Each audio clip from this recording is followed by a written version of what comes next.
Ang Ginoo manaa kaninyo. Manausap kanino. Ang Santos Ebanghelyo sumala ni San Lucas. Mayaon ikaw, O Ginoo. Unya gisugilo ni Jesus kining sambingaya aron pagtudlo nga kinahanglan sila magampo ug dili gayud nila wad-on ang paglaom. Usa ka lungsod diay usa ka huwis nga walay kahadlok sa Dios, ni pagtahod sa Dios. Ug may usa ka byuda nadtong lungsura nga nagbalik-balik ngadto kaniya aron paghangyo nga panalipdan ang iyang katungod. Nagkanayon siya, tabangin taon ako, batok sa akong kaatbang, sulod sa taas nga panahon, ang maghuhukom midupili sa pagtabang.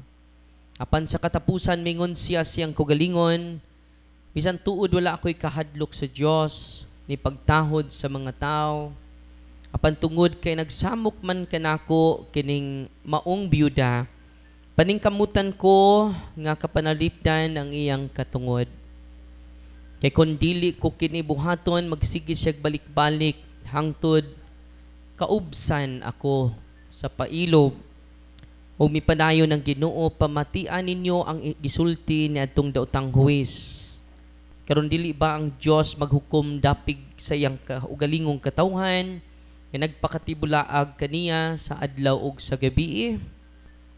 Maglangan ba siya sa pagtabang kanila?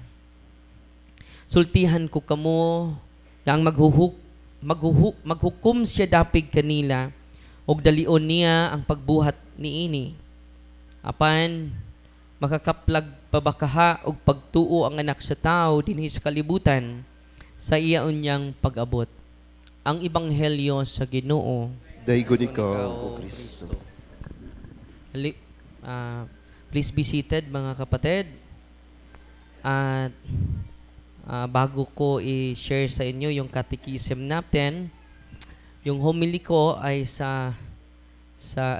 nagbisa ko ngayon sa Carmelites. Yung homily ko ay nasa sa unang misa. Pero hihingi muna ako ng pabor sa inyo. Samahan niyo ako na magdasal kay Papa. Any moment from now, dahil yung mga internal organs niya ay sumurrender na, no? Any moment from now, pero lumaban pa rin, no? Hanggang ngayon. So please pray with me together. Lord God, in this holy and tender moment, I lift up to you my beloved Papa Innocentes, who is about to leave this world. I thank you for the gift of his life, for the love he gave, for the lessons he taught, the strength he showed, and the memories we now hold close. Lord, if it is truly his time, welcome him into your loving arms. Surround him with peace that surpasses all understanding. Let him feel no fear, no pain, no regret, only your presence. Forgive him for any sins he may have committed, whether in thought, word, or deed, and cleanse his soul with your mercy. Mama Mary, the angels, and all the saints accompany him into eternal life. If there is still a little more time,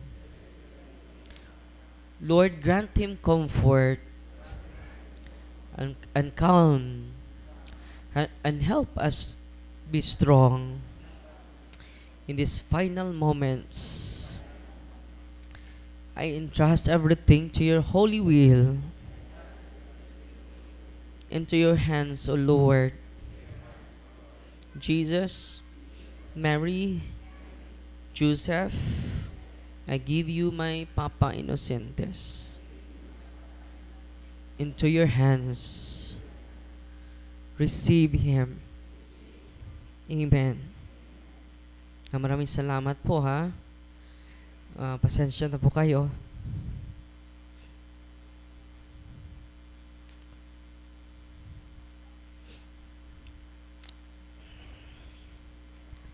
Ngayon mag-focus po tayo sa sa catechism.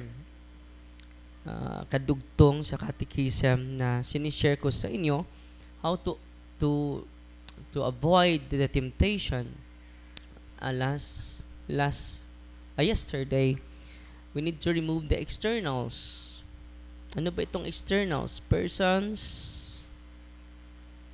Second is the things and places, para mawala yung psychological and moral harm. Pangatlo, remove that externals and then be watchful.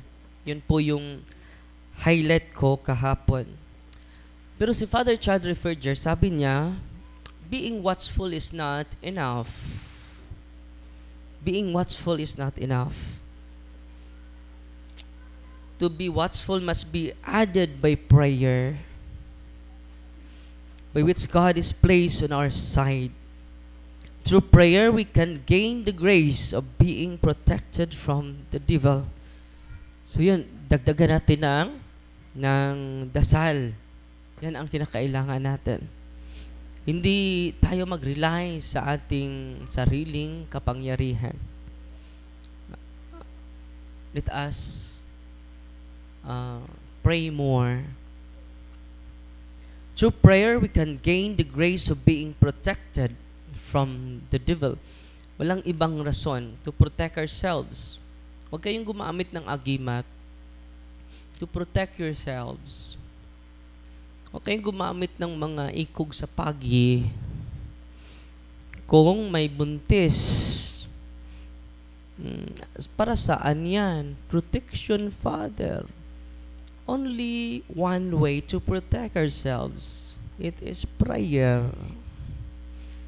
Hindi yung orasyon na galing ni lolo mo na hindi siya mamamatay kapag hindi mapasa. It is an authentic prayer given by the church to us. The Holy Rosary, the prayer of deliverance, yan ang gamitin natin. And if God so chooses to allow us to be tempted, the grace will strengthen our will to remain steadfast. So sa pagitan ng dasal, muling maging matatag tayo despite sa mga challenges, despite sa mga nangyayari sa buhay natin na hindi natin lubos maunawaan. So the grace will strengthen us. It is for this reason that Aumann notes that we need grace from God to sustain. Para tayo magpatuloy, sinabihan ko yung mga kapatid ko na umanap ka nila ng ibang pari doon na mag-celebrate ng misa. At sabi ko sa kanila, wag, dahil matutuwa si Papa na magpatuloy ako sa gawain ko bilang pare.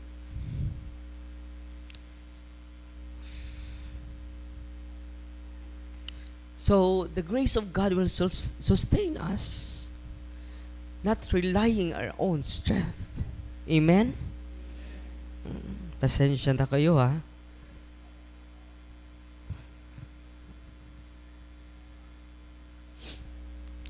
We must also avoid the proud presumption that thrusts us into the midst of dangers under the pretense that we are possessed of sufficient strength to triumph over them. So, hindi tayo kumpiyansa na mag-rely lang ta sa sarili nating lakas. Let us pray more. Minsan, hindi na tayo nagdadasal dahil confident na kumpiyansa na tayo. Maganda naman yung sahod ko. Maganda naman yung trabaho ko. You rely on your own strength. Mga tatay, mga nanay na nandito, pray more. Yan ang tinuturo ng papa ko. One time, si mama, 50-50. Nung isilang niya, isa sa kapatid ko. At doon kami sa private hospital. 11 kami magkakapatid. And then, si Papa lang ang nagtatrabaho. Alam niyo, sinabihan siya ng doktor nga, we need urgent operation sa asawa mo. Nag-bleeding na. Mauubos yung dugo niya. At sabi ni Papa, Dok, okay naman ako maoperahan ang asawa ko. Pero gusto ko maoperahan siya dun sa provincial hospital. Dok, wala akong pera. Ano yung ipakain ko sa mga anak ko? Ano kung ibabayad ko sa inyo? Nasanla ko na po yung mga ari-arian ko dahil sa anak ko para sa pag-aaral. Magpili ka. Namatay ang asawa mo, uoperahan natin. Agad-agad. Sabi ni Papa, relax na relax lang si Papa. Sabi niya, kung wala akong magagawa, kahit kung oras na ng asawa ko, wala akong magagawa, kahit operahan pa yan. Dok, nagtawag na ako ng ambulansya para kukunin siya. Doon ko na paoperahan ang asawa ko sa provincial hospital dahil marami akong benefits doon dahil government employee ako. At iniwan niya si mama doon sa hospital. Galit na galit niya si auntie ko. Nawa, nasaan ba itong asawa mo? Malapit ka na mamatay. Nawala! Alam nyo, doon si Papa, lumuhod siya sa Blessed Sacrament. Ang dalawa niyang kamay sa harap ng Blessed Sacrament. Isang oras siya doon. At ikaw na bahala sa asawa ko. Pagrating ni mama sa provincial hospital, hindi na siya nag-bleeding. Ang doktor nag-decide, hindi na siya operahan. Yan ang natutunan ko kay Papa. Very strong. No, hindi niya kinalibutan ang prayer life. Hindi siya na-consume sa worries. Pwede naman siya hindi magdasal. Doon na siya magdasal sa hospital. Pero ini-entrust niya everything. Siya pa ang nauna. Ay, hindi pa umuuna si Papa. Fighting pa. Excited ako. No? Nakala ko si Papa hindi na aabot ng umaga. So, kinuha namin yung kanyang kapatid, si Tio Junior. No? One time, nagbanding kami. Dinala ko siya doon sa beach, sila dalawa. Sabi ni Tio Junior, Brad, nagluya man ka, Brad. Amtik pa man ko ni mo, Brad. Yun sabi niya. No? Sabi din ni Papa, sa maulagi. Unsa? No. Amtik lagi ka, bungol pod. And then, nagpumunta na doon siya sa hospital, kinuha ng kapatid ko, umiyak, grabe yung pag-iyak niya. Sabi niya sa kapatid niya, Brad, wag mo akong iwanan. Magsama kita. Dahil tayo lang dalawa laging nagsasama, simula bata tayo. Dahil wala na ang ating tatay, namatay na. Si mama lang ang kasama natin. So, kinausap niya si Papa. Huwag tayong mag-iwanan, Brad, ha? Sabi niya, wag mo akong iwanan, Brad. Tiningnan niya yung kapatid ko, Dong, hindi sumagot. Mulakaw na lang ko, Dong. Sabi mo, hindi iwanan, no? Muli na ulo siya. Ah, yun, no? So, yun ang istorya ng buhay ni... Nandun ngayon si Tio sa bahay. Pinaliguan nila ng kapatid ko. Dahil matanda na rin, no? At, tinatingnan ko si Papa, no? 79 years old. Bonus na po yun. Salamat pa at sorry sa lahat ng mga pagkukulang ko sa iyo. At yun, no? Yun ang natutunan ko ni Papa, very strong. So balik tayo dito sa dasal. It is not enough to be watchful. It is not enough to be vigilant. Kailangan natin ng dasal, no? Lalong-lalo na minsan kapag marami na tayong problema, ang una nating sinasakripisyo ang dasal. Totoo, hindi. Magtampo na tayo sa Panginoon. Ngayon, hindi ako nagtatampo sa Panginoon. Nagpasalamat ako na umaabot si Papa, 79 years old. No? Sabi niya sa akin, Dong, magkatay tayo ng baka, Dong. Sa kaarawan ko, this coming December 29. Ang mahal naman ng baka pa. Sabi niya, nag-iipon ako. Saan ka ng pera? Saan ka galing na binibigay mo? Yan yung paborito niyang gawain. Luto. Sabi ko sa kanya, Pa, itigil mo na yan. Sugal yan. Hindi yan sugal, Dong. Dahil makikita mo yan sa let's play loto. Hindi sinabi Dong na let's gamble loto. Dahil yan na po yung maka-energize sa isipan niya. Yung pag-uwi ko, 2 weeks ago, dahil uwi ako every Tuesday doon, pag-uwi ko, Dong, nanalo ako. Magkano yung napanalunan mo? Nanalo siya ng luto. Siya, 5,000. Sige, kunin natin. So, kinuha namin dun sa outlet. Pag abot namin sa outlet, siya Dong, naiwan ko yung resibo. Babalikan natin. After na tapos na nakuha na niya, kinuha niya yung 2,000. Binigay niya sa akin. Sa'yo to. Bahin. Dahil ikaw ang namumuhunan. So every Tuesday, bibigyan ko siya ng pera. At yun ang tinitipon niya para dahil gusto niya i-gather, sa 80 years old na daw siya, i-gather niya yung mga kapatid niya, i-gather niya yung taga-dakit, dahil mahal na mahal niya yung mga taga-dakit. Gusto siya mag-celebrate. One time, nag-celebrate kami doon. Gusto niya pakainin lahat. No? Dahil mahal na mahal niya yung kung saan siya galing. No? Hindi niya kinakalimutan. So, yun ang plano namin this coming December.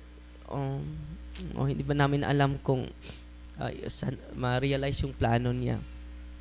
At tinanong ko yung sarili ko, ano ba yung kulang ni Papa? Bakit hindi pa siya umayaw? May promise pala ako sa kanya. No? Yung kulang na tandaan. No? Sabi ko sa kanya, magmimisa ako para sa iyo. Sige, magpa-ospital ako. Doon na lang tayo magmisa sa ospital pa. Sige. Hindi ako nakamisa dahil tinatransfer siya sa ICU. So, sinubukan ko ngayon, makamisa, baka ito na lang yung hinihintay niya. After exorcism, after anointing of the sick sa inyo, pupunta ako for celebrating Mass. Nakapromise pala ako sa kanya. No? At sa mga may grabing sakit, yun lang ang pakumpisalan ko mamaya. At yung mga hindi pa malapit mamatay,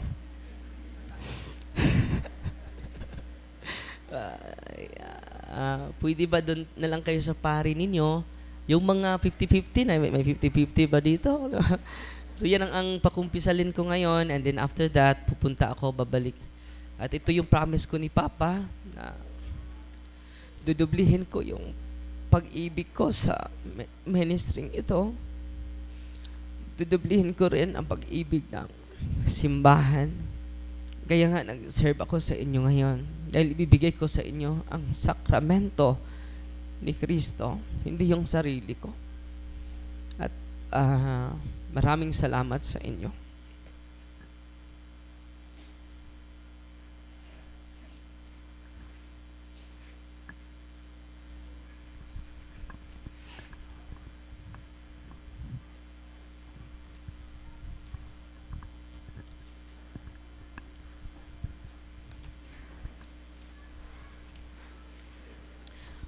Nagatuo kami sa usa ka Dios ang Amahan makagagahom sa tanan, magbubuhat sa langit ug sa yuta ug sa tanang mga makita ug dili makita.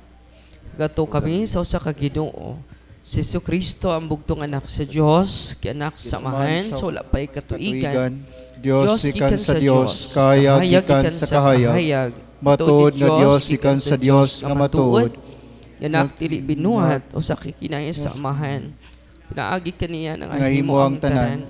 Tungod ka natong mga tawag alang sa tong kaluwasan, mikanaog sa gikan sa langit, sa lalang sa Espiritu Santo, nahimo siya maing lawas gikan ni Maria nga ulay ug nahimong tao. Tungod ka natong gilansang sa krus sa sugo ni Poncio Pilato, naganto siya namatay ug gilubong.